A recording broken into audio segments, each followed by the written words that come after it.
Hello students, स्वागत है आप सभी का एक बार फिर से हमारे इस ऑफिशियल यूट्यूब चैनल में जिसका नाम है एसोल सॉल्यूशन। मैं चंदन कुमार हाजिर हूँ आप सभी के सामने अपनी एक और नई वीडियो के साथ। सो गाइस, आज की इस नई वीडियो में हम बात करेंगे उन सभी स्टूडेंट्स के लिए जो कि एसओएल, एनसी वेब या फिर वो दिल्ली यूनिवर्सिटी के किसी भी रेगुलर कॉलेज में पढ़ते हैं और उन सभी को पॉलिटिकल साइंस का सब्जेक्ट उन सभी के पास में है, चाहे वो इसको एनवायरनमेंट, जेंडर या फिर ह्यूमन राइट वाले सब्जेक्ट में पढ़ रहे हैं। स्पेशली ये वीडियो 6th सेमेस्टर के स्टूडेंट्स के लिए, ये उन सभी स्टूडेंट्स के लिए जिनके पास में हिस्ट्री भी है, क्योंकि दोनों सब्जेक्ट में आधा सब्जेक्ट तो आपका ऐसा है जो कॉमन है, जो आपको हिस्ट्री में भी पढ़ना है अगर आप लोगों को पॉलिटिकल में भी पढ़ना है। अगर आप लोगों ने ये चीज़ नोटिस नहीं करी है तो नोटिस कर सकते हो। आज की इस नई वीडियो में आप सभी को दोहरा लाभ मिलेगा, क्योंकि ये एक ऐसा कॉमन टॉपिक है जो आप लोगों को एनवायरनमेंट के यूनिट में भी, दोनों में ही पढ़ना है, हिस्ट्री में भी और पॉलिटी में। तो चलिए ज़्यादा देर न करते हुए आज की अपनी इस वीडियो को हम स्टार्ट करते हैं। इसके अलावा वे सभी स्टूडेंट्स जो देश की किसी भी यूनिवर्सिटी में ग्रेजुएशन में या फिर पोस्ट ग्रेजुएशन में अपिक्को आंदोलन को पढ़ना चाहते हैं, तो आज की इस नई वीडियो में उन सभी को बहुत वैल्यू मिलेगी। सबसे पहली बात तो आप सभी को चिपको आंदोलन के बारे में थोड़ी सी जानकारी है तो बहुत अच्छी बात है, नहीं पता है तो कोई दिक्कत नहीं। यहाँ पर जो है दोनों आंदोलन का थोड़ा सा लिंक है, लेकिन अगर आप लोगों को चिपको आंदोलन नहीं भी पता है तब भी ये कम्प्लीटली आपको समझ में आ जाएगा, आपको चिंता करने की कोई भी आवश्यकता नहीं है। तो चलिए ज़्यादा देर न करते हुए आज की अपनी इस वीडियो को हम स्टार्ट करते हैं। अपिक्को आंदोलन या अपिक्को मूवमेंट भी हम इसे बोलते हैं। तो आप सभी को ध्यान रखना है कि पहले कौन सा आंदोलन हुआ था, चिपको आंदोलन हुआ। तो चिपको आंदोलन ने भारत के अन्य भागों पर भी अपना प्रभाव दिखाया। प्रभाव क्या दिखाया, आप सभी को पता है कि जो चिपको आंदोलन था उसमें महिलाओं ने मुख्य भूमिका निभाई थी, और जो ठेकेदार थे जिन्होंने को पेड़ काटने के कॉन्ट्रैक्ट दे दिए गए थे, उन सभी वहाँ की जो स्थानीय निवासी थी, स्थानीय जो महिलाएं थी, उन्होंने पेड़ों को आलिंगन करके, यानी पेड़ों से चिपट कर या गले लगकर पेड़ों से उन्होंने जो है पेड़ काटने से उनको बचाया था और इस चिपको आंदोलन को आगे उन्होंने बढ़ाया था। ठीक इसी तरीके से अगर हम देखें तो पश्चिमी घाट में, कहाँ पर, स्टेट का नाम याद रखना है आपको, कर्नाटक। कर्नाटक में कौन सा क्षेत्र, कन्नड़ क्षेत्र। कन्नड़ क्षेत्र में क्या हुआ, चिपको आंदोलन ने ग्रामवासियों को एक घाटी वाली आंदोलन शुरू करने के लिए प्रेरणा दिया। तो आप लोगों को ध्यान रखना है कि अपिक्को क्या है, ये एक घाटी में आंदोलन हुआ। कहाँ पर हुआ, अपिक्को घाटी में ही आंदोलन हुआ था, जिसकी वजह से इस पूरे के पूरे आंदोलन का नाम अपिक्को आंदोलन पड़ गया। दूसरी चीज़, ये जो अपिक्को नाम का घाटी है ये कहाँ पर है, तो कर्नाटक में। कर्नाटक में कहाँ पर है, तो कन्नड़ क्षेत्र में है। यहाँ पर क्या था, ठीक कहानी इसकी भी चिपको आंदोलन की तरह है। यहाँ पर भी काफ़ी ज़्यादा पेड़ पौधे थे, प्राकृतिक संपदा थी, और यहाँ पर जो भी ठेकेदार थे उनकी नज़र यहाँ की जो इमारती लकड़ी है उसको उसके ऊपर पड़ी हुई थी।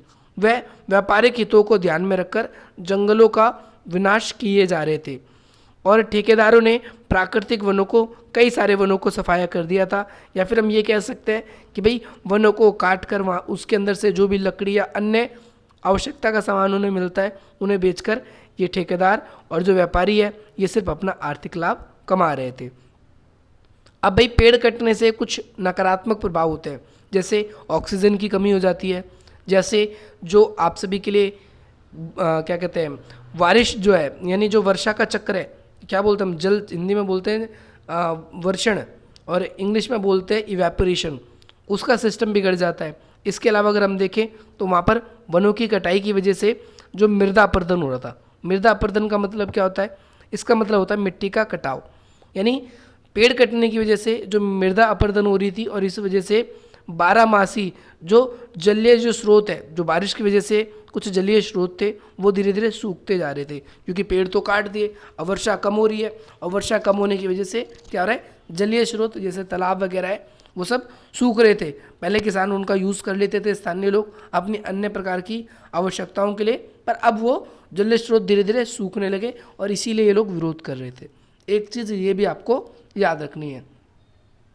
तो सिरसी के सरकानी गांव, कहाँ पर ध्यान रखना है, सिरसी के सरकानी गांव के लोग अनेक ऐसे थे जो कि इस अपिक्को घाटी के थोड़ा बहुत नज़दीक रहते थे, और वो इस अपिक्को जंगल के ऊपर बेसिकली क्या थे, अपने गांव ईंधन का मतलब क्या है, जो भी लकड़ी जलाने के लिए वो वहाँ से पेड़ वहाँ से चुन के लाते थे जंगलों से, अपने पशुओं को कई बार चराने जाते थे, शहद के लिए वो लोग इन जंगलों के ऊपर निर्भर थे। या फिर हम कहें तो भाई इन सब आवश्यकताओं उनकी उन जंगलों से, परंतु जैसे ही ठेकेदार को ये ज़मीन दे दी गई तो इन सब से वो सारे के सारे सोर्स है उनके हाथ से छिन गए। कब? सितंबर 1983 में। इसी कारण से दक्षिण भारत के युवाओं ने और महिलाओं ने चिपको आंदोलन चलाया। चिपको आंदोलन ठीक अपिक्को आंदोलन की तरह ही है, या हम ये भी कह सकते हैं कि अपिक्को आंदोलन ठीक चिपको आंदोलन की तरह ही है। अब यहाँ पर क्या है कि भाई सिलिकॉनी तथा निकट जो भी चिपको प्रदेश था, अपिक्को प्रदेश था, उसके निकटवर्ती इलाकों में रहते थे। वहाँ के गाँव के जो भी युवा बच्चे महिलाएं थे, उन्होंने जंगलों के 5 मील तक अंदर यात्रा करी। यानी आपको ध्यान रखना है कि वो जंगल के कहाँ तक 5 मील अंदर तक चले गए और वहाँ जाकर वो क्या है कि पेड़ों को उन्होंने गले लगा लिया। उन्होंने राज्य के वन विभाग, ध्यान रखना, उन्होंने राज्य के वन विभाग के आदेश से वहाँ पर वृक्षों की कटाई के लिए भेजे गए जो भी लकड़हारे थे या पेड़ों को काटने से उनको रोक दिया गया। अब ये वन विभाग क्या होता है आपको पता होगा कि ये फॉरेस्ट ऑफिसर होते हैं, इनका कार्य होता है फॉरेस्ट को सुरक्षित करना। परंतु गवर्नमेंट भी बहुत तेज है, वो क्या करती है, वो अपना रेवेन्यू कलेक्ट करती है और ये ठेके पे दे देती है, पेड़ काटो, हमें टैक्स भरते रहो, थोड़ा पैसा तुम भी कमाओ, थोड़ा पैसा हम भी कमाएंगे। ठीक है, तो इस तरीके से वो लोग क्या कर रहे थे, वनों की कटाई कर रहे थे, है ना। तो लोगों ने पेड़ों को काटने पर प्रतिबंध लगाने की मांग करी।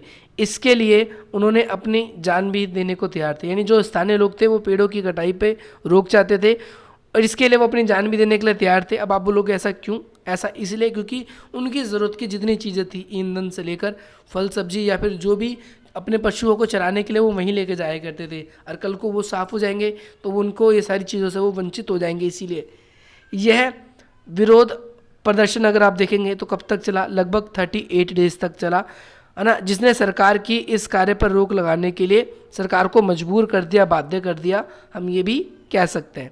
इसके बाद में आप देखेंगे कि भाई हरसी के पर्णगति वनों में एक आंदोलन चलाया गया और ये इमारती लकड़ों से संबंधित ठेकेदार के लिए दिखाई दिया हमें कि भाई जो भी वहाँ के ठेकेदार थे वो इमारती लकड़ियों के लिए पेड़ काट रहे थे। अपिक्को आंदोलन ने पुनः स्थानीय लोगों को आंदोलन छेड़ने के लिए प्रेरित किया। जैसे अपिक्को आंदोलन चल रहा था वैसे इस आंदोलन ये भी इसी के साथ जुड़ जाता है कि भैया कि भाई कैसे हम अपने पेड़ों को कटाई से रोक लगा सकते हैं। लगभग इसमें कितने 100 पुरुष एवं महिलाओं ने इसमें क्या किया, एक होकर पेड़ों को गिरने या कटने से रोकने की कोशिश करी इन्होंने। और ये आंदोलन क्या है, कहाँ पर, आज के समय में ध्यान रखना है, ताल्लुका, इसका ताल्लुका कहाँ पर है, सिद्धापुर यानी बेंदागोड़, इस जगह पर ये इस वर्तमान समय में है। इसमें लगभग 300 लोग इकट्ठा होकर पेड़ों से अलंघित करके उन्हें पेड़ों को कटने से रोक रहे थे और उन्हें इसमें क्या मिलती है, सफलता भी प्राप्त की, याद रखना है। इससे अगर हम देखें अपिक्को आंदोलन ने उन ठेकेदारों या व्यापारियों के हितों को, लालच को पर्दाफाश किया जो कि वन विनाश पर लगे हुए थे। यानी जो भी ठेकेदार थे या वन विभाग के लोग थे, सिर्फ उनको पेड़ कटने से लाभ मिलेगा, इस चीज़ को इन्होंने दुनिया के सामने रखा। इसके बाद में परंतु जो वो अधिकारी थे उस समय के, वो इस बात पर ध्यान ना देते हुए कि कोई आवश्यक कदम नहीं उठाया। इस बात को छिपाने वाले ठेकेदार, वन विभाग तथा राजनीति, जो भी राजनीति के उस समय मुख्य नेता थे, उन सभी ने भी क्या किया था, अपिक्को आंदोलन के दबाने की कोशिश करी। परंतु अपिक्को आंदोलन तो अपने समय में चरम पर चल ही रहा था। इनकी 3 डिमांड्स थी कि मौजूदा जो वन है, जो भी वन बचे हुए हैं उसको संरक्षण दिया जाए, जो खाली भूमि है उस पर वृक्षारोपण किया जाए, यानी जो खाली भूमि है उस पर पेड़ लगाए जाए ताकि और अधिक पेड़ हो सके, और तीसरा बात करें तो प्राकृतिक संसाधनों का संरक्षण किया जाए ताकि हर कोई एक उचित पर्यावरण का यूज़ कर सके। इसके उद्देश्य को हासिल करने के लिए स्थानीय स्तर पर स्थापित एक लोकमित्र संगठन या फिर परिसर संरक्षण केंद्र बनाया गया। इस परिसर संरक्षण केंद्र का मकसद क्या था, इसका मुख्य रूप से मकसद ये था कि ये पेड़ों को कटने से रोकेंगे, पेड़ों को कटने से बचाएंगे, क्योंकि जो स्थानीय लोग हैं उनकी आजीविका इसी के ऊपर पूरी तरीके से निर्भर थी। इस आंदोलन ने स्थानीय लोगों द्वारा प्रयोग किए जाने वाले औषधिहीन वृक्षों पे भी काटने से बचाया। यानी ऐसे ऐसा नहीं है कि जो इनके यूज़ के थे, ऐसे भी पेड़ों को काटने से इन्होंने बचाया जो कि जिनका वो उनका यूज़ नहीं करते थे। पश्चिमी घाट द्वारा प्रयोग किए जाने वाले औषधि वृक्ष भी काफ़ी ज़्यादा थे, है ना, उनको भी काफ़ी मुश्किल से बचाया गया। आंदोलन ने पश्चिमी घाट के सभी गांवों में जो वाणिज्य हिस्से थे उनकी आजीविका, उनके जंगल पारिस्थितिक तंत्र, उसके बारे में इन्होंने सचेत किया कि भैया अगर सारे के सारे वन कट जाएंगे, स्थानीय लोगों को जो उस जंगल के आसपास रहते थे कि तो भाई आप जीवन अपना किस तरीके से चलाएंगे। अगर आप देखेंगे ये पूरा का पूरा जो अपिक्को आंदोलन है ये शांतिपूर्ण तरीके से चलने वाला आंदोलन था। कैसा आंदोलन था? शांतिपूर्ण आंदोलन था। इसके बाद में नेक्स्ट वीडियो में हम बात करेंगे चिल्का आंदोलन के बारे में। तो आपने देखा कि किस तरीके से अपिक्को आंदोलन क्या था क्या नहीं था।